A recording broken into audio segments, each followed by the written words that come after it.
So a hydrophobic surface is a surface where if you were to put a water droplet on it, it'll bead up. So if you think about when you've just waxed your car, water will bead up and kind of roll away. But to create a super hydrophobic surface, you want it to bead up even more. But you can't just do that with a coating like Teflon or a wax. You have to actually put a structure on it. In nature, lotus leaves do this really well. So if you ever look at water beaded up on a lotus leaf, it almost looks like a completely round ball.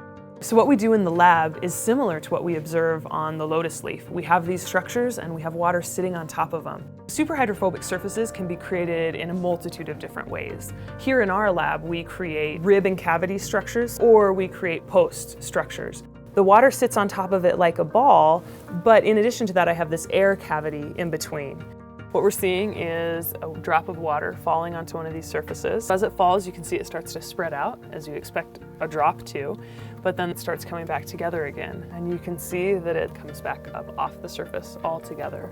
Here we can see the water jet coming down and hitting the super hydrophobic surface. And as soon as it hits it, the water starts to move outward. But because the water is much more attracted to itself than the actual super hydrophobic surface, it starts to create droplets. Water basically just rolls right off of it.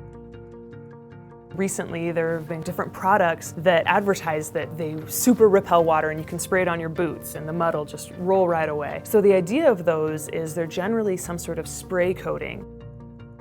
Here at BYU, we have the capability of creating super hydrophobic surfaces. So we aren't just looking at droplets on surfaces, we're looking at flow through surfaces. Some of the applications for these super hydrophobic surfaces include applications on really small scales, chip manufacture, biomedical applications, and then any type of application where you want a clean surface, or any application where you might want to reduce the friction drag. Super hydrophobic surfaces are something that will be used in multiple applications in the future.